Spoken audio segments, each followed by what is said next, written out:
ಈ ಕಾರ್ಯಕ್ರಮದ ಪ್ರಾಯೋಜಕರು ಜೈನ್ ಇರಿಗೇಷನ್ ಸಿಸ್ಟಮ್ಸ್ ಲಿಮಿಟೆಡ್, ಜಾಗತಿಕ ತುಂತುರು ಮತ್ತು ಹನಿ ನೀರಾವರಿ ಉಪಕರಣಗಳ ಉತ್ಪಾದಕರು, ಬೇಸಾಯ ತಂತ್ರಜ್ಞಾನ ನಿರೂಪಕರು ಹಾಗೂ ರೋಗರಹಿತ ಟಿಶ್ಯೂ ಕಲ್ಚರ್ ಗಿಡಗಳು.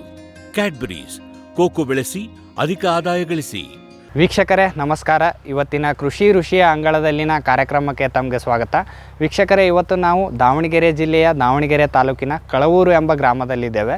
ಇವತ್ತಿನ ಕಂತಿನಲ್ಲಿ ನಮ್ಮ ಕೋಕೋ ರೈತರಾಗಿರುವಂಥ ಶ್ರೀ ರಾಜಣ್ಣ ಎನ್ ಅವ್ರನ್ನ ಮಾತಾಡಿಸಿ, ಇವರು ಅಡಿಕೆಯಲ್ಲಿ ಅಂತರ ಬೆಳೆಯಾಗಿ ಕೋಕೋನ ಹಾಕಿದ್ದಾರೆ. ಏನಕ್ಕೆ ಇವರು ಕೋಕೋ ಬೆಳೆಯೇ ಅಂತರ ಬೆಳೆಯಾಗಿ ಹಾಕಿದ್ರು, ಅದಲ್ಲದೆ ಯಾವ ರೀತಿ ಇವರು ಕೋಕೋ ಬೆಳೆಗೆ ಬಂದರು, ಇವ್ರಿಗೆ ಹೆಂಗೆ ಪರಿಚಯ ಆಯಿತು, ಅದಲ್ಲದೆ ಕ್ಯಾಡ್ಬರಿ ಕಂಪ್ನಿಯಿಂದ ಇವ್ರಿಗೆ ಏನೆಲ್ಲ ಮಾಹಿತಿಗಳನ್ನು ಕೊಡ್ತಾ ಇದ್ದಾರೆ, ತರಬೇತಿಗಳನ್ನು ಯಾವ ರೀತಿ ಕೊಡ್ತಾ ಇದ್ದಾರೆ, ಅವರ ಜೊತೆಗೆ ಸಂಪರ್ಕದಲ್ಲಿ ಯಾವ ರೀತಿ ಇವ್ರು ಬಂದರು, ಅದಲ್ಲದೆ ಅವರು ಒಟ್ಟಾರೆಯಾಗಿ ಅವರಿಂದ ಯಾವ ರೀತಿ ಒಂದು ಸಹಾಯಗಳನ್ನು ಇವರು ತೊಗೊತಿದ್ದಾರೆ, ಇವರ ಫೀಡ್ಬ್ಯಾಕ್ ಏನು ಅನ್ನುವ ಎಲ್ಲ ಮಾಹಿತಿಗಳನ್ನು ಅವರಿಂದ ಕೇಳಿ ತಿಳಿದುಕೊಂಡು ಬರೋಣ ಬನ್ನಿ. ಸರ್ ನಮಸ್ಕಾರ. ಸರ್ ನಮಸ್ಕಾರ ಸರ್, ನಮ್ಮ ಫಾರಂ ಟಿವಿಯ ಕೃಷಿ ಋಷಿಯ ಅಂಗಳದಲ್ಲಿನ ಕಾರ್ಯಕ್ರಮಕ್ಕೆ ತಮಗೆ ಸ್ವಾಗತ. ಸರ್ ತಮಗೂ ಸ್ವಾಗತ. ಸರ್, ನೀವು ಒಂದು ಅದ್ಭುತವಾಗಿ ಕೋಕೋ ತೋಟವನ್ನು ಮಾಡಿದ್ದೀರ ಅಂತ ಗೊತ್ತಾಯಿತು. ಅಡಿಕೆಯಲ್ಲಿ ಅಂತರ ಬೆಳೆಯಾಗಿ ತುಂಬ ಚೆನ್ನಾಗಿ ಬೆಳೆದಿದ್ದೀರ ಅಂತ ನಮಗೆ ದಾವಣಗೆರೆ ಕ್ಯಾಡ್ಬರಿ ಆಫೀಸರ್ ಸರ್ ಶರತ್ ಅವರು ಹೇಳ್ತಾ ಇದ್ರು. ಅವರು ಅವಾಗ ಯಾವಾಗೂ ಹೇಳಿದ್ರು ಸರ್. ಹಾಗಾಗಿ ನಮಗೂ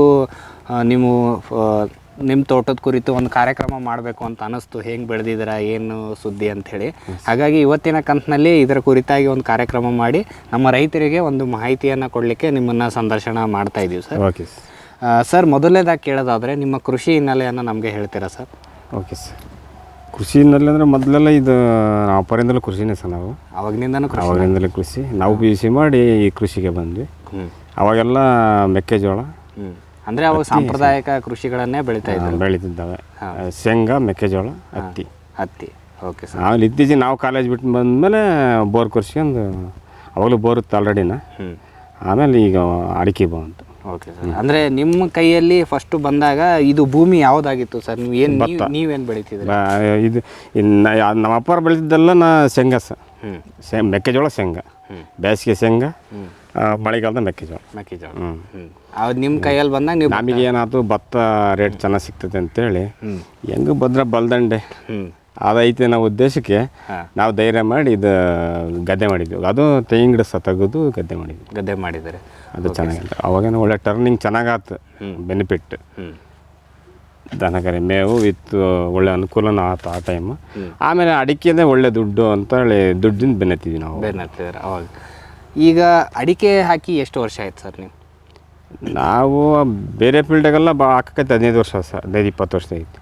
ಈ ಫೀಲ್ಡ್ ಭತ್ತ ತೆಗೆದ್ಮೇಲೆ ಈಗ ಭತ್ತನ ಬಿಟ್ಟು 4 ವರ್ಷ ಭತ್ತ ಬೆಳೆದು ಬಿಟ್ಟು ಗಟ್ಟಿಗೆ ಹಂಗೆ ಅಡಿಕೆ ಹಾಕಿದ್ವಿ ಸರ್. ಅಡಿಕೆ ಹಾಕಿದೆ ಅಂದರೆ ಎಷ್ಟು ವರ್ಷದ್ದು ಬೆಳೆ ಸರ್ ಇದು? ಇದು ಆಲ್ರೆಡಿ 8 ವರ್ಷ ಆಯ್ತು. 8 ವರ್ಷದ ಬೆಳೆ, 8ನೇ ವರ್ಷ. Okay sir.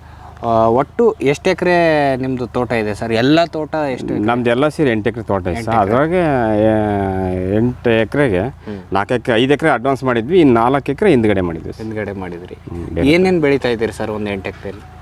ಅಷ್ಟು ಅಡಿಕೆನ ಈಗ ಆಲ್ರೆಡಿ ಅಷ್ಟು ಅಡಿಕೆನೇ. 4 ಎಕರೆ ಗದ್ದೆ ಮಾಡಿದ್ವಿ, ಅದ್ರಾಗ ಇದು 2 ಎಕರೆ. ಹೌದು. ಈ ಅವನು ಹಿಂದಗಡೆ ಇದ್ದ ಇವಕ್ಕೆ ಈಗ ಫಸ್ಟಲ್ಲಿ ಅಡಿಕೆ ಬೆಳೆದಿದ್ದೀವಿ. ಅವು ಅಲ್ಲೇ 15-20 ವರ್ಷದವಲ್ಲ. ಇವು ಎಲ್ಲ 8 ವರ್ಷ, ಅದು ಇನ್ನೊಂದು 6 ವರ್ಷದ್ದು. ಅದಾದ ಈಗ ನೀವೇನು ಕೋಕೋ ಹಾಕಿದಿರಲ್ಲ, ಇದು 2 ಎಕರೆ ಅನ್ನೋ ತೋಟ? ಹೌದು ಸರ್, 2 ಎಕರೆ. ಇದು ಇಲ್ಲಿನೂ ಭತ್ತನೇ ಇತ್ತು? ಇದು ಭತ್ತನೇ ಇದ್ದು. Okay sir. ಹಾಗಂದ್ರೆ ಭತ್ತ ಮಾಡಿ ಬೇರೆ ಕಡೆಯಿಂದ ಮಣ್ಣೆಲ್ಲ ಏರಿಸಿ ಈಗ ಮತ್ತೆ ತೋಟ ಮಾಡಲೇಬೇಕು ಅನ್ನೋ ಉದ್ದೇಶಕ್ಕೆ ಇದು ನಮ್ಮದು ಬೇರೆ ಫೀಲ್ಡ್ನೇ ತೋಟ ಮಾಡಿದ್ವಲ್ಲ, ಮತ್ತು ಇನ್ಕಮ್ ಚೆನ್ನಾಗಿ ಅನ್ನಿಸ್ತದೆ. ಇದು ಭತ್ತನೂ ಭಾಳ ಲಾಸ್ ಆಗತ್ತೆ. ಹೌದು. ಹಂಗಾಗಿ ಅದನ್ನ ಬಿಟ್ಟು ಈಗ ಇದನ್ನು ಬಂದರೆ ಅಡಿಕೆ ಬೆನ್ನತ್ತೀವಿ ಸರ್. ಈಗ ಹಂಗಾದ್ರೆ ನೀವು ಭತ್ತದ ಭೂಮಿ ಆದ್ರಿಂದ ಮಣ್ಣು ಹೊಡಿಸಿದ್ರೆ ನೀವು ಹೆಂಗೆ? ಹೌದು ಸರ್. ಯಾವ್ದಾವ್ದು ಮಣ್ಣು? ಕೆಂಪು ಮಣ್ಣು, ಕೆರೆಗೋಡು ಮಣ್ಣು ಮೊದಲಿಗೆ ಏರಿಸಿದ್ವಿ. ಇಲ್ಲಿ ನಮ್ಮೂರಿದ್ದ 7 ಕಿಲೋಮೀಟ್ರ್. ಆಮೇಲೆ ಇದಕ್ಕಿಂತಲೂ ಕೆಂಪು ಮಣ್ಣು ಚೆನ್ನಾಗಿ ಅಂದಮೇಲೆ ನಮ್ಮೂರಿಂದ 3 ಕಿಲೋಮೀಟ್ರ್ ಈಚುಕಟ್ಟ ಅಂತ ಬರ್ತದೆ, ಅಲ್ಲಿಂದಲೇ ಒಂದು 300 ಲೋಡ್ ಹಾಕ್ಸಿದ್ವಿ ಸರ್. 300 ಲೋಡ್ ಹಾಕ್ಸಿದ್ರಿ ಈ 2 ಎಕರೆಗೆ ಪೂರ್ತಿ? 2 ಎಕರೆ ಹಾಕಿದ್ರೆ ಅಷ್ಟು ಯಾವ್ದಾದ್ರು ಭತ್ತ ಇದೆ? ಇಲ್ಲ ಸರ್, 2 ಎಕರೆಗೆ ಅಷ್ಟೇ. ಈ 2 ಎಕರೆಗೆ ಇದು ಭತ್ತ ಮಾಡಿದ್ದಲ್ಲ ಅದಕ್ಕೆ. ಸರಿ ಸರ್. ಹಾಗಾಗಿ ನೀವು ಅಡಿಕೆನ ತಂದು ನಾಟಿ ಮಾಡಿದ್ರೆ ಈಗ 8 ವರ್ಷದ ಅಡಿಕೆ. ಅದಾದಮೇಲೆ ಸರ್, ಈಗ ನಿಮ್ಮ ಕೋಕೋ ಬೆಳೆ ಪರಿಚಯ ಹೇಗಾಯಿತು ಸರ್ ನಿಮಗೆ? ಅದೇ ಈ ಕೊಕ್ಕೋ ಬೆಳೆ ನಮಗೆ ಫಸ್ಟ್ ಗೊತ್ತೇ ಇರಲಿ ಸರ್, ಏನಾರ ಬೇರೆ ಬೆಳೆ ಬೆಳೆಯಬೇಕು. ಈಗ ಈ ಕಡೆ ಚನ್ನಗಿರಿ ಸೈಡು ಈ ಸೈಡು ಹೋದ್ರೆ ಎಲೆ ಬಳ್ಳಿ ಹಾಕಿರೋರು ಹಾಕಿರೋ ಪಾಡಕತ್ತೆ ಅಂದ್ವಿ. ಇಲ್ಲಿ ಮಾಡೋರು ಬೇಕಲ್ಲ ಅದನ್ನ. ಅಂದರೆ ಅವರು ಎಲೆಬಳ್ಳಿ ಆದರೆ ಅವರು ನುರಿತಾ ಅಂದ್ರೆ ಮಾಹಿತಿ ತಿಳ್ಕೊಂಡಿರೋರು, ಸ್ಕಿಲ್ ಇದ್ದವರು ಇದು. ಆಮೇಲೆ ಮೆಣಸಿನ ಬಗ್ಗೆ ಥಿಂಕ್ ಮಾಡಿದ್ವಿ. ಈ ನಮ್ಮ ಫೀಲ್ಡ್ ಇಲ್ಲೆಲ್ಲ ಏನು ಮೆಣಸಾಗಲಿ ಅಡಿಕೆ ಒಳಗೆ ಯಾವ ಬೆಳೆನೂ ಮಾಡಿಲ್ಲ. ಈ ಫಸ್ಟ್ ನಾ ಕೊಕ್ಕೋ ಹಾಕಿರೋದು ನಾನೇ. ಓಕೆ, ನೀವೇ ಅಂದ್ರೆ ನಾವು ಹಾಕಿದ್ದು ಯಾಕಪ್ಪ ಅಂದ್ರೆ ಯೂಟ್ಯೂಬ್ನಾಗ ನೋಡಿ ರಮಣ ಸರ್ ಪರಿಚಯ ಆದರು, ಫಾರಂ ಟಿವಿ ಸಿಕ್ತೆ ಹೊಡೆದು ಅವಾಗ ಸಿಕ್ಕರು. ರಮಣ ಸರ್ ಮಾತಾಡ್ಸಿದ್ವಿ, ಹಿಂಗಂತ ಮಾತಾಡಿದಾಗ ನಾವು ಕೊಕ್ಕೋ ಹಾಕ್ಬೇಕಂತ ಮಾಡಿ ಅಂದಾಗ ಅವರು ಅಡ್ರೆಸ್ ಕೊಟ್ಟರು. ಇಲ್ಲೇ ನಮ್ಮ ಇದ್ರ ಯಾವ ರಾಮ್ಪುರ ಅಂತ ಬರ್ತದೆ ದಾವಣಗೆರೆ ಹತ್ರ. ಅವ್ರು ಡಾಕ್ಟ್ರು. ಆ ಡಾಕ್ಟ್ರ್ ಇದ್ದ ಅವ್ರು ಇಂತಿದ್ದು ದಾಯ ಮಾಡಿದರೆ ಹಿಂಗೆ ಮಾಡಿರಿ ಅಂದ್ರೆ ಅಲ್ಲಿಗೆ ಹೋಗೋಕ್ಕಾಗಲಿಲ್ಲ. ಆದರೂ ಕೂಡ ಇವೆಲ್ಲ ಇದನ್ನ ನೋಡು ಅಂದರು. ಅದು ಆಂಧ್ರದಾಗ ಮಾಡಿದ್ರು. ಅದನ್ನೆಲ್ಲ ನೋಡ್ರಿ ಬರ್ತತೆ ಅದ್ರಾಗ ನೋಡ್ಕೊಳ್ರಿ ಅಂತ ಹೇಳಿದರು. ಅವ ನೋಡ್ಕೊಂತ ಹೋದಾಗ ಎಲ್ಲ ಗೊತ್ತಾಯ್ತು. ಫಾರಂ ಟಿವಿ ಇದ್ದಲ್ಲೇ ಗೊತ್ತಾಗಿದ್ದು. ಓಕೆ ಸರ್, ನಿಮ್ಗೆ ಹೆಂಗೆ ಕನ್ವಿನ್ಸ್ ಆಯಿತು ಸರ್ ನಾನು ಕೊಕ್ಕೋನೇ ಹಾಕಬೇಕು ಅಂದರೆ? ನೀವು ಹೇಳಿದ್ರಿ ಸುತ್ತಮುತ್ತ ಎಲೆಬಳ್ಳಿ ತೋಟ ಇತ್ತು, ಎಲ್ಲ ಇತ್ತು. ಏನು ಕಾರಣ ಆಗಿತ್ತು ಕೊಕ್ಕೋವಾಗಿ ನೀವು ಅದನ್ನು ಆಯ್ಕೆ ಮಾಡಬೇಕಾದ್ರೆ ಏನು ಮುಖ್ಯ ಕಾರಣ ಆಗಿತ್ತು? ಏನು ಗೊಬ್ಬರ ಅದ್ರದ್ದು ಎಲೆ ಗೊಬ್ಬರ ಆಗತ್ತಂತನೂ ಆಯ್ಕೆ ಮಾಡಿದ್ರು, ಅಥವಾ ಏನು ಮುಂದೆ ಪರ್ಯಾಯ ಬೆಳೆ ಆಗತ್ತಂತ ಆಯ್ಕೆ ಮಾಡಿದ್ರು, ಒಂದು ಮಿಶ್ರ ಬೆಳೆಯಾಗಿ ಒಳ್ಳೆ ಆದಾಯ ಬರುತ್ತಂತ ಮಾಡಿದ್ರೆ ಹೆಂಗೆ? ಇಲ್ಲ, ನಾನು ಆದಾಯಕ್ಕಿಂತ ಮೊದಲು ಏನು ಯೋಚನೆ ಮಾಡಿದ್ದೀವಪ್ಪ ಅಂದರೆ ಅಡಿಕೆ ಗಿಡಕ್ಕೆ ನಾವೇನು ಮಾಡೋಕ್ಕಾಗಲ್ಲ, ಎಲೆ ಬಿದ್ದು ಚೆನ್ನಾಗೈತೆ. ಆಮೇಲೆ ಇದ್ರದ್ದು ಬೇರೆ ಐತಲ್ಲ ಡೀಪ್ ಆಗೋದು. ಈಗ ನಾವು ಇವನ್ನೆಲ್ಲ ಗುಂಡಿ ಹೊಡಿಸಿ ಹಾಕ್ತಾರೆ ಸರ್ ಅಡಿಕೆಗೆ. ನಾವೇನು ಮಾಡಿದ್ವಿ, ಅವಸರ ಬಿದ್ದು ಗುಂಡಿ ಹೊಡಿಸ್ಲಿಲ್ಲ, ಹಂಗೆ ಚಂಪ್ ಗುದ್ದಂತ ಮಾಡಿ ಹಾಕಿಬಿಟ್ವಿ. ಈಗ ಆಮೇಲೆ ನಮ್ಮ ತಲೆಗೆ ಏನು ಹೋಗ್ಕಂದ್ಬಿಡ್ತು. ಅವಾಗ ಇದು ನಾಟಿ ಮಾಡೋಕ್ಕಾರೆ ಏನು ಮಾಡ್ತಾರೆ, ಎಲ್ಲ ರೋಟ್ರಿ ಹೊಡೆದು ಒಳ್ಳೆ ಹೊಡಿತೀವಲ್ಲ, ಅದು ಕಾಂಕ್ರೀಟ್ ಆದಂಗೆ ಆಗ್ಬಿಟ್ಟದೆ. ಇದು ಅಡಿಕೆ ಗಿಡ ಏನು ಮಾಡಿದ್ವು, ಬೇರೆ ಚುನಾಯಿಸ್ತಿರಲಿಲ್ಲ, ಗಟ್ಟಿಯಾಗಿದೆ ಇದ್ರಲ್ಲಿ ಅಡಿಕೆ. ಅದು ಇದ್ರದ್ದು ಜರ್ನಿ ಬೇರೆ. ಕೊಕ್ಕೋ ಜರ್ನಿ ಡೀಪ್ ಹೋಗತ್ತೆ. ಆಮೇಲೆ ಬೇರೆ ಬಲ ಇದಾಗಿ ನೆಲ ಸಡ್ಲಿಸ್ತತೆ. ನನ್ನ ಅಡಿಕೆ ಗಿಡಕ್ಕೆ ಬೆನಿಫಿಟ್ ಸಿಗ್ತತೆ ಅಂತೇಳಿ ಇದಕ್ಕೆ ಹೋದ್ವಿ. ಆಮೇಲೆ ಇದ್ರಾಗ ಏನಾರು ಸಿಗ್ಬೋದೇನಂತೇಳಿ ಮತ್ತೆ ಆಮೇಲೆ ಅದೇಪ್ಪ ಇವ್ರು ಹೆಗಡೆ ಸರ್ ಸಿಕ್ಕಾಗ ಅವ್ರ ಹತ್ರ ಮಾತಾಡಿದ್ವಿ. ಹಿಂಗೆ ಇರೋದು ಅನುಕೂಲ ಹಿಂಗೈತಿ, ಹಿಂಗೆ ಮಾಡ್ಬೋದು ಮಾಡಿರಿ ಅಂತೇಳಿ. ನಮ್ಮ ದಾವಣಗೆರೆ ಸಿದ್ದೇಶ್ ಸರ್ ಅದಾರೆ, ಅವ್ರು ನಂಬರ್ ಕೊಟ್ಟರು. ಅಂದರೆ ಸಸಿ ತರ್ಸೋಕ್ಕೆ.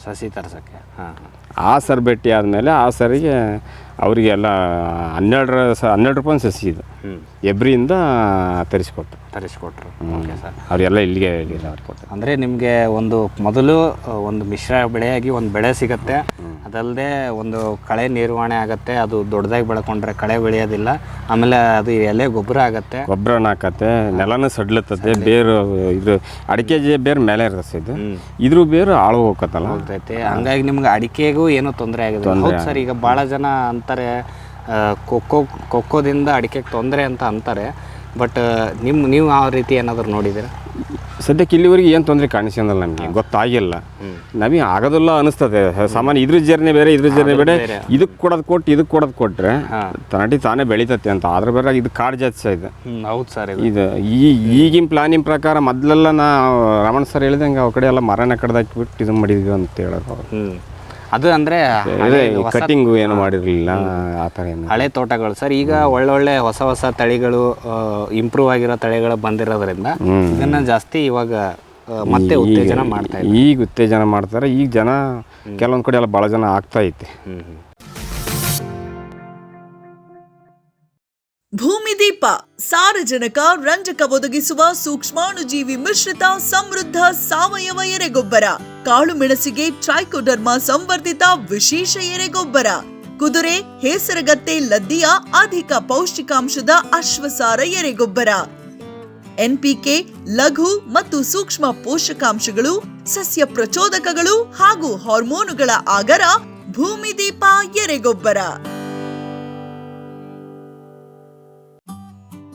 ಕ್ಯಾಡ್ಬರಿ ಚಾಕೊಲೇಟಿನ ಮೂಲ ಅಂಶ ಕೋಕೋ. ನಿಮ್ಮ ಆದಾಯ ದ್ವಿಗುಣಕ್ಕೆ ಕೋಕೋ ಒಂದು ಉತ್ತಮ ಬೆಳೆ. ಅಂತರ ಬೆಳೆ, ಏಕ ಬೆಳೆಯಾಗಿ ಕರ್ನಾಟಕದೆಲ್ಲೆಡೆ ಕೋಕೋ ಬೆಳೆಯಬಹುದು. ಹೈಬ್ರಿಡ್ F1 ಗಿಡಗಳ ಪೂರೈಕೆ ಮತ್ತು ಕೋಕೋ ಬೀಜ ಖರೀದಿ ಕ್ಯಾಡ್ಬರಿಯಿಂದ. ಲಕ್ಷಾಂತರ ಎಕರೆ ಬೆಳೆ ವಿಸ್ತರಣೆಗೆ ಇದೇ ಅವಕಾಶ. ಈ ಸದಾವಕಾಶವನ್ನ ಸದ್ಬಳಕೆ ಮಾಡಿಕೊಳ್ಳಿ. ಕ್ಯಾಪ್ಸ್ಬರ್ ಅಗ್ರಿಸೈನ್ಸ್, ICAR ಕೃಷಿ ವಿಜ್ಞಾನ ಸಂಸ್ಥೆಗಳ ಸೂಕ್ಷ್ಮ ಪೋಷಕಾಂಶ ಮಿಶ್ರಣಗಳು. IISR ನ ಪೆಪ್ಪರ್ ಸ್ಪೆಷಲ್, ಜಿಂಜರ್ ರಿಚ್, ಕಾರ್ಬಮ್ ಸ್ಪೆಷಲ್, IIHR ನ banana special, mango special, citrus special ಮತ್ತು ವೆಜಿಟೇಬಲ್ ಸ್ಪೆಷಲ್. ಪೊಟ್ಯಾಶ್ ಪೂರೈಕೆಗೆ NRCPಯ ಸೋನಾರ್, ರೋಗ ನಿಯಂತ್ರಣಕ್ಕೆ UHS ನ ಟ್ರೈಕೋ ಕವಚ್, ಉತ್ತಮ ಗುಣಮಟ್ಟದ ಸೀಬೆ ಬೆಳೆಗೆ ಗ್ವಾವಾ ಸ್ಪೆಷಲ್. 10 ವರ್ಷಗಳಿಂದ ರೈತರ ಸೇವೆಯಲ್ಲಿ caps bird. Jain irrigation systems limited ಭಾರತದ ಹನಿ ನೀರಾವರಿ ತಂತ್ರಜ್ಞಾನದ ಪ್ರಥಮ ಪ್ರವರ್ತಕ, ಜಗತ್ತಿನ ಅತಿ ದೊಡ್ಡ ಸ್ಪ್ರಿಂಕ್ಲರ್ಸ್ ಉತ್ಪಾದಕ ಕಂಪನಿ. ಸಂರಕ್ಷಿತ ಕೃಷಿಯಲ್ಲಿ ಹಸಿರು ಮನೆಗಾಗಿ ಮಿಸ್ಟರ್, ಫಾಗರ್, ಫ್ಯಾನ್ ಮತ್ತು ಪ್ಯಾಡ್ ಹಾಗೂ ನೆರಳು ಮನೆ, ಸ್ವಯಂ ಚಾಲಿತ ನೀರಾವರಿ ವ್ಯವಸ್ಥೆ ಮತ್ತು ರಸಾವರಿ ತಂತ್ರಜ್ಞಾನ. ಕೃಷಿಯಲ್ಲಿ ನೀರಿನ ಸಮರ್ಪಕ ಬಳಕೆ ಹಾಗೂ ಉಳಿತಾಯಕ್ಕೆ ಮತ್ತೊಂದು ಹೆಸರು ಜೈನ್. ಗ್ರೀನ್ ಪ್ಲಾಸ್ಟ್ ISI ಪ್ರಮಾಣೀಕೃತ ಪರಿಶುದ್ಧ HDPE ಜಿಯೋ ಮೆಂಬ್ರೇನ್ ಪಾಂಡ್ ಲೈನರ್ಗಳು. ಕೃಷಿ ಹೊಂಡ, ಕೆರೆ, ಕಾಲುವೆ, ಮೀನುಕೊಳ, ಸ್ಪಿರುಲಿನಾ ಹೊಂಡಗಳಿಗೆ ಬೇಕಾದ ಆಕಾರ ಮತ್ತು ವಿಸ್ತೀರ್ಣಗಳಲ್ಲಿ ಸರ್ಕಾರದ ಸಬ್ಸಿಡಿ ಯೋಜನೆಯಡಿ ಲಭ್ಯ. 100% ಪುನರ್ಬಳಕೆ, UV ಮತ್ತು ಒಡಕು ನಿರೋಧಕ, ಪಕ್ಕಾ ಜೋಡಣೆ, 5 ವರ್ಷಗಳ ಲಿಖಿತ ವಾರಂಟಿ. ಗ್ರೀನ್ ಪ್ಲಾಸ್ಟ್.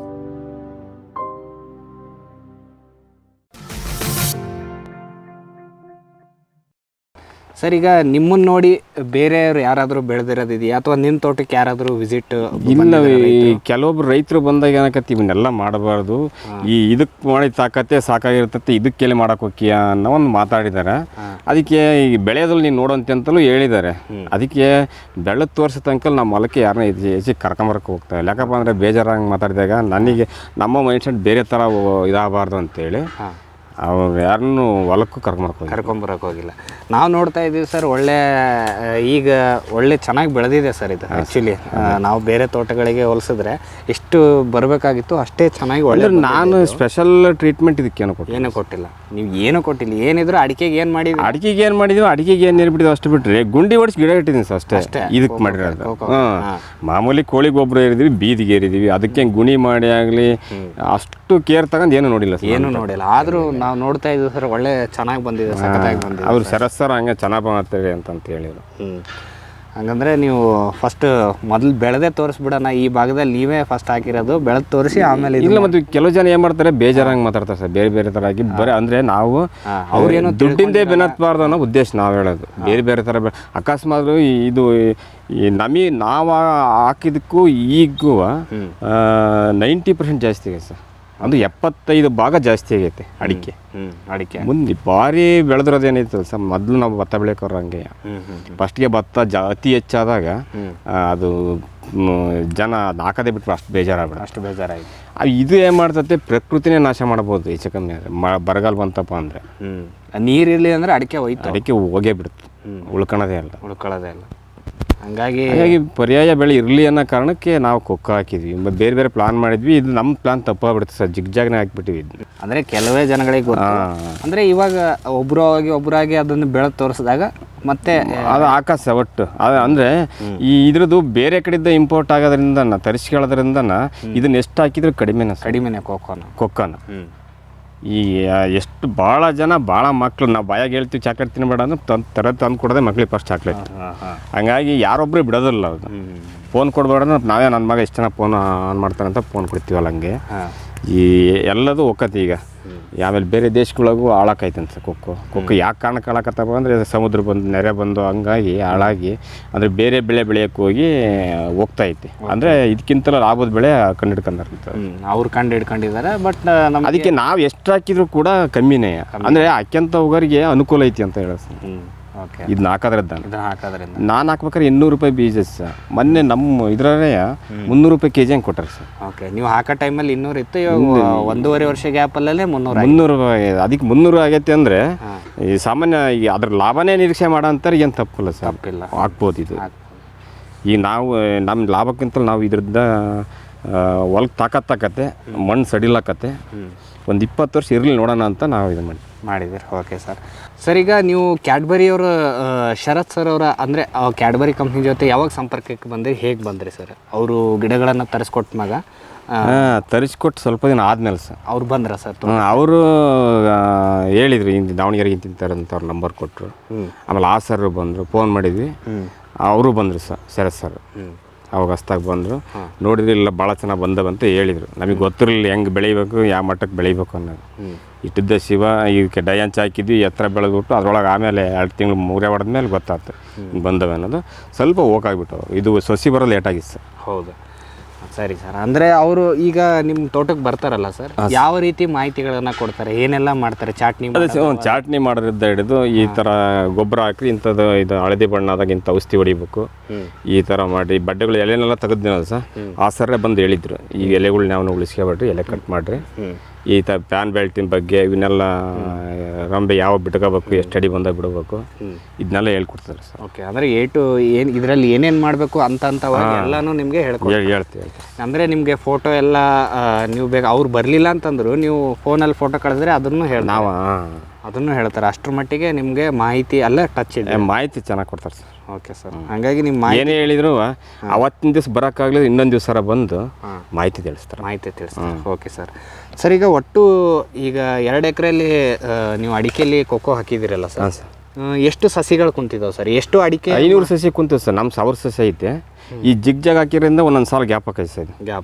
ಹಂಗಾಗಿ 1000 ಸಸಿ ಅಡಿಕೆ ಇದೆ, ಒಂದು 500 ಸಸಿ 500 ಸಸಿ ಕೂರ್ಬೇಕಾಯ್ತು. 500 ಸಸಿ ಕೂತತ್ ಸರ್, ತರಿಸಿದ್ದೆ ಅಷ್ಟು ನಾನು.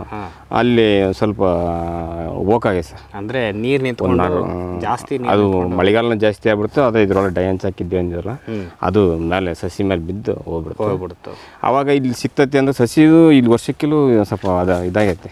ಅಂದರೆ ಈಗ ಜಾಸ್ತಿ ಡಿಮ್ಯಾಂಡ್ ಜಾಸ್ತಿ ಆಗಿರೋದ್ರಿಂದ ಗೊತ್ತಾಗ್ತಾ ಇದೆ ಕೊಕ್ಕೋದು ಅದ್ರ ಮಹತ್ವ ಏನಿದೆ ಇತ್ತೀಚೆಗೆ ಗೊತ್ತಾಗ್ತದೆ. ಹಂಗಾಗಿ ಎಲ್ಲರೂ ಈಗ ಕೊಕ್ಕೋ ಅಂತ ಬಂದ್ಬಿದ್ದಿದ್ರು. ಹಂಗಾಗಿ ಸಸಿ ಭಾಳ ಜನ ಸಿಗಲಿಲ್ಲ. ಆಮೇಲೆ ಇಲ್ಲಿ ಸಿದ್ನೂರಾಗೆಲ್ಲ ಮಾಡಿರೋ ಒಂದು ನರ್ಸರಿ ಮಾಡಿದ್ರು, ಅಲ್ಲಿ ಸಸಿ ಚೆನ್ನಾಗಿ ಬರಲಿಲ್ಲ. ಓಕೆ, ಕ್ಯಾಡ್ಬರಿ ಇಲ್ಲಿ ಮಾಡೋಕ್ಕೆ ವ್ಯವಸ್ಥೆ ಮಾಡಿದ್ರು. ಹೌದು ಸರ್. ಅಂದರೆ ಕ್ಯಾಡ್ಬರಿ ಅವರೇ ನಿಮಗೆ ವ್ಯವಸ್ಥೆ ಮಾಡಿದ್ರೆ ಉತ್ತಮ ಸರ್. ಅವರು ಒಳ್ಳೆ ಸಸಿಗಳನ್ನು ಅವರು ಅಂದರೆ ಅವ್ರ ಹತ್ರ ಇಲ್ಲ, ಅವರೇ ತಗೋಬೇಕು. ಈಗ ಯಾಕಪ್ಪ ಅಂದರೆ ಈಗ ದಿಕ್ಕಾಬಟ್ಟೆ ಹುಟ್ಕೊಂಡ್ರೆ ಉಪಯೋಗ ಆಗಲ್ಲ ಸರ್. ಹೌದು, ಕ್ಯಾಡ್ಬರಿ ತಗೊಂಡಾಗ ಒಬ್ಬರು ಹುಟ್ಕೊಂಡಾಗ ಏನಕ್ಕತ್ತಪ್ಪ ಅಂದರೆ ಏನೆಲ್ಲ ಮಾಡ್ಬೇಕನ್ನೋದು ಅವ್ರ ಥಿಂಕಿಂಗ್ ಚೆನ್ನಾಗಿರ್ತದೆ.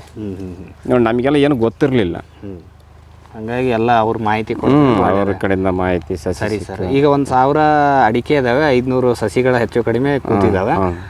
ನಾವು ನೋಡ್ದಂಗೆ ಸರ್, ನೀವು ಅಡಿಕೆ ಸಾಲಲ್ಲಿನೇ ಕೊಕ್ಕೋ ಹಾಕಿದ್ದೀರಾ, ಅದು ಏನಕ್ಕೆ ಸರ್? ಅದು ದಾವಣಗೆರೆ ಡಾಕ್ಟ್ರು ಹಾಕಿದ್ದಾರೆ, ಇದು ಚೆನ್ನಾಗಿರುತ್ತೆ ಅಂತೇಳಿ ಅವ್ರ ಪ್ಲ್ಯಾನ್ ಥರ ಹಾಕ್ಬಿಟ್ರಿ ನಾವು. ಅಂದರೂ ಬೇರೆ ಫೀಲ್ಡ್ಗೆ ಹೋಗಿದ್ರೆ ಗೊತ್ತಾಗುತ್ತೆ ಸರ್, ಫೀಲ್ಡ್ಗೆ ಹೋಗ್ಲಿಲ್ಲ ನಾವು. ಸ್ವಲ್ಪ ಫೀಲ್ಡಿಗೆ ಹೋಲಾರ್ದೆ ತೊಂದರೆ. ಫೀಲ್ಡ್ಗೆ ಹೋಗಿ ನೋಡಿದ್ರೆ ಗೊತ್ತಾಗುತ್ತೆ. ಆಮೇಲೆ ಇನ್ನೂ ಹೊಸ್ದಾಗಲ್ಲ ಸರ್, ಇಲ್ಲಿ ಸುತ್ತಮುತ್ತಲೂ ಇರಲಿಲ್ಲ, ಕೊಕ್ಕೋ ಬಗ್ಗೆ ಅಷ್ಟು ಇನ್ನೂ ಇರಲಿಲ್ಲ. ಇಲ್ಲ ಸರ್, ಇಲ್ಲಿ ಆ್ಯಕ್ಚುಲಿ ಅಲ್ಲಾದರೂ ಬರುತ್ತೆ ಸರ್. ನೀವು ಜಿಗ್ಜಾಗ್ ಹಾಕಿರೋದ್ರಿಂದ ಒಳ್ಳೆ ಚೆನ್ನಾಗಿ ಬರುತ್ತೆ ಸರ್. ಯಾಕಂದರೆ ನಿಮಗೆ ಒಂದು ಕಡೆ ಅಡಿಕೆ ಕುಯ್ಯೋಕ್ಕೆ ಒಂದು ಕಡೆ ಜಾಗ ಸಿಗುತ್ತೆ, ಇನ್ನೊಂದು ಕಡೆ ಕೊಕ್ಕೋ ಬೆಳೀತಿರತ್ತಲ್ಲ ಸರ್, ಅಂಥದ್ದೇನು ಇಲ್ಲ.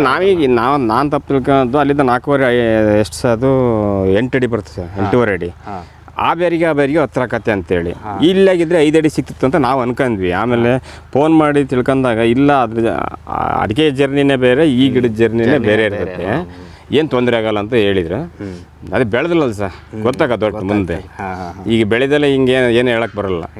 ಈ ಇದ್ರದ್ದು ಏನಾದ್ರೆ ಈಗ ಕಟ್ಟಿಂಗ್ ಬಿಡ್ರೆ ಅಡಿಕೆ ಹೆಂಗಾರ ಮಾಡ್ಕೊಂತೀವಿ, ಗೊನೆ ಬಿದ್ದರೆ ಆರಿಸ್ಕೋಣ, ಅದು ಏನಾಗಲ್ಲ, ಅದ್ರದ್ದೇನು ಪ್ರಾಬ್ಲಮ್ ಆಗಲ್ಲ. ಅಂದರೆ ಇದ್ರದ್ದು ಅದಕ್ಕೆ ಹೊರ್ತು ಬೀಳ್ಬಾರ್ದು ಅಷ್ಟೇ. Okay sir. ವಿಶ್ವದಾದ್ಯಂತ ಪೇಟೆಂಟ್ ಪಡೆದ ನ್ಯಾನೋ ತಂತ್ರಜ್ಞಾನದಲ್ಲಿ ತಯಾರಾದ ನೂವಾಲ್ಗಿ ದ್ರಾವಣ. ನೂವಾಲ್ಗಿ ಉಪಯೋಗಿಸಿದ ಮೇಲೆ ತುಂಬ ಇಳುವರಿನೂ ಬಂದಿದೆ. ಕಾಳುಮೆಣಸಿಗಂತೂ ಭಾಳ ಚೆನ್ನಾಗಿ ಬರುತ್ತೆ, ರೇಷ್ಮೆ ಎಲೆನೂ ಚೆನ್ನಾಗಿ ಬರ್ತದೆ, ಗಿಡಗಳು ತುಂಬ ಚೆನ್ನಾಗಿ ಬೆಳವಣಿಗೆ ಆಯಿತು. ಯಾವುದೇ ರಾಸಾಯನಿಕ ಅಥವಾ ವಿಶೇಷ ಗೊಬ್ಬರಗಳ ಗೊಡವೆ ಇಲ್ಲದೆ ಎಲ್ಲ ಬೆಳೆಗಳಲ್ಲಿ ಉತ್ತಮ ಗುಣಮಟ್ಟದ ಅಧಿಕ ಫಸಲನ್ನು ಪಡೆಯಿರಿ. ಯಾವಾಗಲೂ ನನ್ನ ಇರೋವರೆಗೂ ನೂವಾಲ್ಗಿ ಅಂತೂ ಬಿಟ್ಟು ಬಾಳಲ್ಲ ಅಂತ ಒಂದು ಭರವಸೆ ಕೊಡ್ತೀನಿ. ಜೈನ್ಸ್ ಜಗತ್ತಿನ ಅತಿದೊಡ್ಡ ಅಂಗಾಂಶ ಕೃಷಿ ಪ್ರಯೋಗಾಲಯ ಹಾಗೂ ಟಿಸಿ ಗಿಡಗಳ ಉತ್ಪಾದಕರು. ಸಮೃದ್ಧ ಇಳುವರಿಗೆ ಜೈನ್ ಜೀನೇನ್, ಯಾಲಕ್ಕಿ, ನೇಂದ್ರನ್ ಹಾಗೂ ಕೆಂಪು ಬಾಳೆ ಸಸಿಗಳು, ದಾಳಿಂಬೆ, ಭಗವತಳಿಯ ರೋಗಮುಕ್ತ ಸಸಿಗಳು, ಲಕ್ನೋ 49 ಪೇರಳೆ, ಸ್ಟ್ರಾಬೆರಿ ಇತ್ಯಾದಿ ಗಿಡಗಳು ಯೋಗ್ಯ ಬೆಲೆಯಲ್ಲಿ. ಅಂಗಾಂಶ ಕೃಷಿಯ ಜಾಗತಿಕ ಬ್ರ್ಯಾಂಡ್ ಜೈನ್. ಫ್ಯೂಚರ್ ಬಯೋಟೆಕ್ ಸಾವಯವ ಕೃಷಿಯ ವೇಗವರ್ಧಕ. ಪೋಷಕಾಂಶ ಪೂರೈಕೆಗೆ NPK ಕಲ್ಚರ್, ವ್ಯಾಮ್, PSP ಮತ್ತು KMB ಜೈವಿಕ ರೋಗ ಕೀಟ ನಿಯಂತ್ರಣಕ್ಕೆ ಟ್ರೈಕೋಡರ್ಮಾ ಸೂಡೋಮೊನಾಸ್, ಸಾವಯವ ಗೊಬ್ಬರ ಉತ್ಪಾದನೆಗೆ ಕಾಂಪೋಸ್ಟ್ ಕಲ್ಚರ್, ಹೂವು ಕಾಯಿ ಉದುರುವ ಸಮಸ್ಯೆಗೆ ಕಾಮಧೇನು ಮತ್ತು ಸತ್ವ, ಮಣ್ಣಿನ ಆರೋಗ್ಯ ವೃದ್ಧಿಗೆ ಫ್ಯೂಚರ್ ಬಯೋಟೆಕ್ ಧಾರವಾಡ.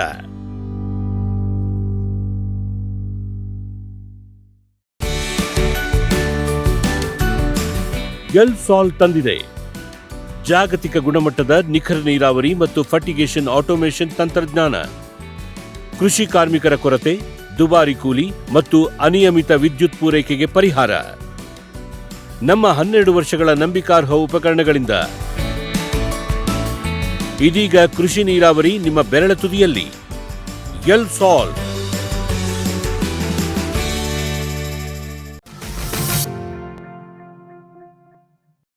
ಸರ್, ಈಗ ಇನ್ನೂ ಗಿಡ ಏನು ಹೆಚ್ಚಿಗೆ ಮಾಡ್ತೀರಾ ನೀವು? ಮುಂದೆ ಏನಾದರೂ ಪ್ಲಾನ್ ಮಾಡಿದ್ದೀರಾ? ಮುಂಚೆ ಇನ್ನೊಂದು 2 ಎಕರೆ ಮಾಡ್ಬೇಕಂತದೆ ಬೇರೆ ತೋಟದಾಗ. ಅದು ಅಡಿಕೆ ಇದೆ ಅಲ್ಲ ಅಲ್ಲಿ? ಎಲ್ಲ ಅಡಿಕೆ ಸರ್. ಅದರಲ್ಲಿ ಮಾಡ್ಬೇಕಂತ ಮಾಡ್ಬೇಕು. ಇನ್ನೊಂದು 2 ಎಕರೆ ಅಷ್ಟು ಮಾಡ್ಬೇಕಂತ ಐತೆ. ಅದೇ ಈ ವರ್ಷ ಎಲ್ಲ ನೋಡಿಕೊಂಡು ಇನ್ನು 5 ವರ್ಷ ಏನಾರ ಅವಕಾಶ ಸಿಕ್ಕರೆ ಮಳೆಗಾಲದ್ದು ಸ್ವಲ್ಪ ನೀರು ಬೇಕಾಗತ್ತೆ ಇದಕ್ಕೆ. ಹೌದು, ಇದು ನೀರಿಲ್ಲದ ಬೆಳೆಯಲ್ಲ. ಅದಕ್ಕೆ ನೀರಿನ ವ್ಯವಸ್ಥೆ ಏನು ಮಾಡ್ಕೊಂಡಿದ್ದೀರಾ ಸರ್? ನಿಮ್ಮ ಬೋರ್ ಐಸ್ ಡ್ರಿಪ್ ಮಾಡ್ಕೊಂಡಿದ್ದೀರಾ? ಡ್ರಿಪ್ ಎಲ್ಲ ಡ್ರಿಪ್ ಎಲ್ಲ ಮುಚ್ಚಿ ನೋಡಿ ಸರ್. ನಿಮ್ಮ ಪಕ್ಕದಲ್ಲೇ ಈಗ ಒಂದು ಚಾನಲ್ ಹರಿದೋಗಿದೆ. ಅದು ಹೆಂಗೆ ಸರ್? ವರ್ಷ ಪೂರ್ತಿ ಇರುತ್ತಾ ಹೆಂಗೆ?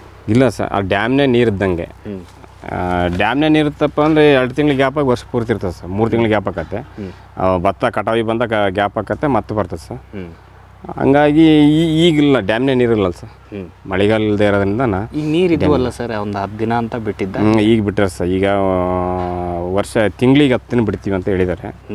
ಈಗ 2ನೇ ಕೋಟ ಮುಗೀತು, ಇನ್ನು 2 ಟೈಮ್ ಬಿಡ್ತಾರೆ ಸರ್.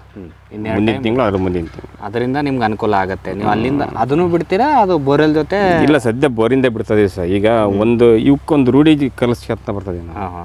ಈಗ ಐತಿ ಅಂತ ಭಾರಿ ಕೊಟ್ಟು ಕಲಿಸ್ದಾಗ ಏನಕತ್ತಪ್ಪ ಅಂದ್ರೆ ಇಲ್ದಂಗಾದಾಗ ಬದುಕೋದು ಗೊತ್ತಾಗಲ್ಲ. ಹೌದು, ಹಾಗಾಗಿ ಅದನ್ನೇ ಬೋರಲ್ದೇ ಕೊಡ್ತಾ ಇದ್ದೀವಿ. ಈಗ ಬೋರಲ್ದೇ ಕೊಡ್ತಾ ಇದೀವಿ. ಹೋಗೋ ಮೂಮೆಂಟಿಗೆ ನೋಡೋಣ ಅಂತೇಳಿ ಸುಮ್ಮನಿದ್ದೀವಿ. ಅದು ಗೇಟ್ ಹಾಕಕ್ಕಾರಣ ಅತ್ಲಾಗ ಏನಾರ ಈಗ ಒಂದು ಸ್ವಲ್ಪ ನೀರಿಂದ ಅಧ್ವಾನ ಆಗ್ಯದ ಸರ್. ಸರ್, ಇದಕ್ಕೆ ಗೊಬ್ಬರಗಳ ನಿರ್ವಹಣೆ ಏನು ಸರ್? ಕೋಕೋಕ್ಕೆ ಏನು ಗೊಬ್ಬರ ಕೊಡ್ತೀರಾ, ಹೇಗೆ? ನಾವು ಏನು ಗೊಬ್ಬರ ಕೊಟ್ಟರು ಸರ್, ಒಂದು ಟೈಮ್ ರಮಣ ಸರಿ ಫೋನ್ ಮಾಡಿದಾಗಿಲ್ಲ, ಆಲ್-19 ಒಂದು 50 ಗ್ರಾಮ್ ಕೊಡು ಅಂತ ಹೇಳಿದ್ರು. ಅದನ್ನು ಸರ್ಕಾರಿ ಗೊಬ್ಬರ ಬಿಟ್ಟರೆ ಈ ಕೋಳಿ ಗೊಬ್ಬರ ಹಿಂದಿನ ವರ್ಷ ಸೇರಿರೋದು ಸರ್. ಓಕೆ, ಅಷ್ಟೇ ಕೊಟ್ಟಿರೋದು?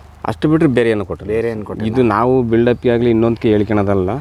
ಅವ್ರು ಯಾರು ಬಂದ್ರೆ ಹಂಗೆ ಇರಬೇಕು, ಯಾರು ಕೇಳಿದ್ರೆ ಹಂಗೆ ಇರಬೇಕು. ಇದು ನಾವು ಇದಕ್ಕೆ ಗೊಬ್ಬರ ಹಾಕಿ ಬೆಳೆಸಿಲ್ಲ ಸರ್. ಸರ್ಕಾರಿ ಗೊಬ್ಬರ ಹಾಕ್ಬಾರ್ದು ಅಂತೇಳಿ ಇದು ಆರ್ಗ್ಯಾನಿಕ್ನಾಗ ಬೆಳಿಬೇಕಂತ ಮಾಡಿದ್ರಿ. ಆರ್ಗ್ಯಾನಿಕ್ ಬೆಳೆಯೋಣ ಅಂತೇಳಿ. ಈ ಭೂಮಿ ಭಾಳ ಹಾಳಾಗೈತೆ. ಭತ್ತ ಹಾಕಿದಾಗಲೂ ಭಾರಿ ಗೊಬ್ಬರ ಹಾಕಿ ಔಷಧಿ ಹೊಡೆದು ಬೇಡ ನೋಡೋಣ. ಅದಕ್ಕೆ ಈ 2 ಎಕರೆ ಸಪ್ರೇಟ್ ಇಟ್ಕೊಂಡಿದ್ದು ಸರ್. ಆರ್ಗ್ಯಾನಿಕ್ ಬೆಳೆಯೋಣ ಅಂತೇಳಿ.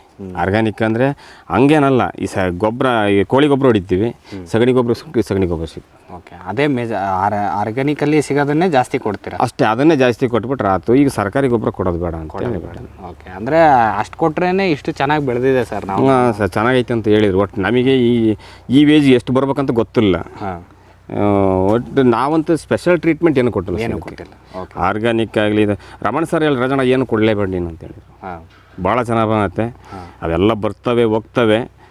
ಭಾಳ ಆದಂಗೆ ಡಿಸೀಸ್ ಜಾಸ್ತಿ ಆದಂಗೆ ಮಟ್ಟಿಗೆ ಹಂಗೆ ನಾವು ಹೇಳ್ತೀವಿ, ಹಂಗೆ ಮಾಡುವಂತೆ. ಅಲ್ಲೇ ಶರತ್ ಸರ್ಗೆ ಹೇಳಿರ್ತೀವಿ ಅಂತ ಹೇಳಿದರು. ಓಕೆ ಸರ್, ಹಾಗಾಗಿ ಭಾಳ ತಲೆ ಕೆಡಿಸ್ಕೊಂಡ್ರು. ಹಾಂ ಸರ್, ಇದಕ್ಕೆ ರೋಗ ಕೀಟಗಳ ಸಮಸ್ಯೆ ಏನಾದರೂ ಬಂದಿರೋದು ಇದೆಯಾ ಇಲ್ಲಿವರೆಗೂ? ಒಂದು 18 ತಿಂಗಳು ಬೆಳೆ ಇಲ್ಲ. ನಮಗೆ ಏನಾಗಿತ್ತಪ್ಪ ಅಂದ್ರೆ ಅದೇ ಡೈ ಅಂತ ಫಸ್ಟಿಗೆ ಹಾಕಿದಾಗ ಹಸಿರು ಹುಳ ಜಾಸ್ತಿಯಾಗಿ ಅದು ಮೂರೆ ಹೊಡೆದಟ್ಟಿಗೆ ಇದನ್ನು ತಿನ್ನಕತ್ತಿತ್ತು. ಅಷ್ಟು ಬಿಟ್ಟರೆ ಬೇರೆ ಏನಿಲ್ಲ ಸರ್. ಒಂದು ಪಟ್ಟು ಮಾತ್ರ ನಾ ಕ್ಲೋರೋ ಹೊಡೆದಿದ್ದೆ ಔಷಧಿ. ಅದು ಹೊಡೆದಾಗ ಎಲ್ಲ ಅದು ಎಲೆ ತಿನ್ನೋದು. ಅಂದರೆ ಸಸಿದ್ದಾಗ ಭಾಳ ಕಮ್ಮಿ ಎಲೆ ಇರ್ತವೆ. ಆ ತಿಂದಟ್ಟಿಗೆ ಗೊತ್ತಾಗತ್ತ ಗಾಡಿ ಇದು ಮಾಡ್ತೀವಿ. ಈ ಒಂದು ಎಲೆ ತಿಂದ್ರೆ ಏನೂ ಆಗಲ್ಲ. ಸಾಮಾನ್ಯ ಬರ್ತವೆ ಹೋಗ್ತವೆ ಅಷ್ಟೇ. ಹಂಗಂತೇಳಿ ಭಾಳ ಏನು ತಲೆ ಕೆಡಿಸ್ಕೊಂಡು ಇಲ್ಲಿವರೆಗೂ ಅಷ್ಟು ಎಲಿದೊಂದು ಬಿಟ್ಟರೆ ಬಾಕಿ ಇನ್ನೇನು ತೊಂದರೆ ಕಾಣಲಿಲ್ಲ. ಏನೊಂದು ಕಂಡಿಲ್ಲ. ಇವು ರೆಂಬೆದ ಒಂದು ಅಲ್ಲಿ ಕಾಂಡ ಕೊರಕ ಅದು ಸಮಸ್ಯೆ ಇತ್ತು. ಅದು ಬರ್ತತೆ ಒಕ್ಕತ್ತೆ ಅಂತ ಹೇಳಿದ್ರು. ಮತ್ತು ಅದಕ್ಕೂ ಸ್ಪ್ರೇ ಮಾಡಲಿಲ್ಲ. ಅದು ಬಂತು ಹೋತು. ಸರಿ ಸರ್. ಹಾಗಾದರೆ ನಿಮ್ಮ ತೋಟದಲ್ಲಿ ಈಗ 12 ತಿಂಗಳಲ್ಲಿ ಹೂಗಳು ಕಾಣಿಸ್ಕೊಂಡಿದ್ದಾವೆ, ಕಾಯಿಗಳು ನಿಂತ್ಕೊಂಡಿದ್ದಾವೆ, ಹೆಂಗೆ? ನೀವು ಒಂದು ಸರ್ ಕಾಯಿ ಇಲ್ಲ, ನಮಗೆ ಸಡನ್ಲಿ ಕಾಯಿ ಆಗಿದ್ದೆ ಗೊತ್ತಿಲ್ಲ. ಹೂವಾಗ ಹಿಂಗೆ ಇದು ಮಾಡೋಕ್ಕಾರ ಕಾಣ್ತಿದ್ವು. ಅಲ್ಲಿ ಕೆಲವೊಂದು ಗಿಡದಾಗೆಲ್ಲ ಕಾಯಿ ಆಗಿಬಿಟ್ಟದವೆ. ಕಾಯಿ ಆಗಿಬಿಟ್ಟು ನಾವು ನೋಡ್ತಿರಂಗೆ 3 ವರ್ಷದಿಂದನೇ ನಮಗೆ ಇಳುವರಿ ಬರುತ್ತೆ ಅಂತ ಹೇಳ್ತೀವಿ ಸರ್. ಬಟ್ ಭೂಮಿ ಎಲ್ಲ ಫಲವತ್ತತೆ ಚೆನ್ನಾಗಿದ್ರೆ ಫಸ್ಟಿಗೆ ಒಂದು 2 ವರ್ಷಕ್ಕೆ ಕಾಯಿ ಎಲ್ಲ ಬಿಟ್ಕೊಂಡಿದ್ವಿ. ಅದೇ ಅದಕ್ಕೆ ಅದನ್ನ ಅಲ್ಲೆಲ್ಲ ಅದು ಕಡೆ ಆ ಭಾಗದಾಗ ಅಲ್ಲೆಲ್ಲ ಗಿಡ ಬಿಟ್ಟರೆ ಆ ಕಡೆ ಭಾಗದಾಗ ಅದಾವೆ. ನಾವು ದಿಢೀರನ್ನು ನೋಡಿದಂಗೆ ಅದು ಶರತ್ಸರ್ ಬಂದ್ರಲ್ಲ, ಈ ಅಲ್ಲ ಇದು ಬಿಟ್ಟದ ಹೂವೆಲ್ಲ ಆಗಿಬಿಡ್ತವೆ ಅಂತೇಳಿ ಅವ್ರು ತೋರಿಸ್ಕೊಂತ ಬಂದಾಗ ನಮಗೆ ಗೊತ್ತೇ ಇರಲಿಲ್ಲ. ಆವಾಗ ನೋಡ್ಕೊಂತ ಹೋದಾಗ ಗೊತ್ತಾಗಿತ್ತು. ಅದಕ್ಕೆ ಅಲ್ಲಿ ಆ ಕಡೆ ಆ ಭಾಗದಾಗ ಅದಾವೆ ಸರ್. ಓಕೆ, ಕಾಯಿ ಬಿಟ್ಟರೆ ಅವು ಕಾಯಿ ಬಿಟ್ಟು ಅದಕ್ಕೆ ಕಾಯಿ ಬಿಟ್ಕೋಬೇಡ್ರಿ. ಮತ್ತು ಈಗ ಬಿಟ್ಟರೆ ಖುಷಿ, ಫಸ್ಟ್ಗೆ ಬಿಟ್ಟಾಗ ನಾವು ನೋಡಿರಲ್ಲ, ಅದಕ್ಕೆ ಒಂದು ಸ್ವಲ್ಪ 4 ದಿನ ಮಟ್ಟಿಗೆ ಇಟ್ಕೊಳ್ರಿ, ಆಮೇಲೆ ಉದ್ರಬೋದು ಇಲ್ಲ ಕಟ್ ಮಾಡಸಣ ಅಂತ. ಅಂದರೆ ಅಪ್ ಟು ನಿಮಗೆ 2.5 3 ವರ್ಷ ಬಿಡೋದು ಬೇಡ ಅಂತ ಹೇಳಿದ್ರು ಅವರು. ಬೇಡ ಅಂತ ಹೇಳಿದ್ರು. ಅದು ಬಡ್ಡೆ ಸ್ಟ್ರೆಂತ್ ಬರಬೇಕು, ಅದಕ್ಕೆ ಈಗಲೇ ಕಾಯಿ ಬಿಡೋದು ಬೇಡ ಅಂತೇಳಿ. ಓಕೆ ಸರ್, ಹಾಗಾಗಿ ಇಲ್ಲಿವರೆಗೂ ಇಷ್ಟು ನಿಮ್ಮದು ಕೊಕ್ಕೋ ತೋಟನ ನಿಮ್ಮದು ಅನುಭವ ಬಂದಿದೆ ಸರ್. Okay sir. ಸರ್, ನೀವು ನಮಗೆ ಇಷ್ಟೊತ್ತು ಯಾವ ರೀತಿ ಅಡಿಕೆಯಲ್ಲಿ ಉತ್ತಮವಾಗಿ ಒಂದು ಅಂತರ ಬೆಳೆಯಾಗಿ ಕೊಕ್ಕೋ ಹಾಕ್ಬೋದು ಅಂತ ಸಾಕಷ್ಟು ಮಾಹಿತಿಗಳನ್ನು ನಮ್ಮ ರೈತರಿಗೆ ನೀಡಿದ್ರು ಸರ್. ಮತ್ತೆ ನಾವು ನಿಮ್ಮದು ತೋಟ ಇಳುವರಿ ಬಂದಾಗ, ಫುಲ್ಲು ಕಟಾವಿಗೆ ಬಂದಾಗ, ವಾಣಿಜ್ಯಕ ಇಳುವರಿ ಬಂದಾಗ ನಾವು ಮತ್ತೆ ಬಂದು ಕಾರ್ಯಕ್ರಮ ಮಾಡ್ತೀವಿ ಅಂತ ಹೇಳ್ತಾ ಇಷ್ಟೊತ್ತು ಮಾಹಿತಿ ಕೊಟ್ಟಿದ್ದಕ್ಕೆ ನಮ್ಮ ರೈತರ ವತಿಯಿಂದ ಹಾಗೂ ನಮ್ಮ ವಾಹಿನಿಯ ವತಿಯಿಂದ ತಮಗೆ ತುಂಬಿರುವುದರಿಂದ ಧನ್ಯವಾದ. ಆಯ್ತು ಸರ್, ಎಲ್ಲರಿಗೂ ನಮ್ಮ ಕಡೆಯಿಂದಲೂ ತುಂಬಿರೋದು ಧನ್ಯವಾದ. Okay sir. ವೀಕ್ಷಕರೇ, ಎಷ್ಟೊತ್ತು ನಮಗೆ ಶ್ರೀ ರಾಜಣ್ಣ ಎನ್ ಅವರು ಹೇಳ್ತಾಯಿದ್ರು, ಅಡಿಕೆಯಲ್ಲಿ ಅದ್ಭುತವಾಗಿ ನಾವು ಕೊಕ್ಕೋ ಬೆಳೆಯನ್ನು ಮಾಡ್ಬೋದು. ಅದಲ್ಲದೆ ಕೊಕ್ಕೋದು ಅದರದ್ದು ಒಂದು ಗುಣಲಕ್ಷಣ ಬೇರೆ ಇದೆ, ಅಡಿಕೆದು ಅದರ ಗುಣಲಕ್ಷಣ ಬೇರೆ ಇದೆ. ಹಾಗಾಗಿ ಅದರಿಂದ ಈ ಕೊಕ್ಕೋದಿಂದ ಅಡಿಕೆಗೆ ಯಾವ ರೀತಿಯ ತೊಂದರೆನೂ ಆಗಿಲ್ಲ ನನಗೆ ಇಲ್ಲಿವರೆಗೂ.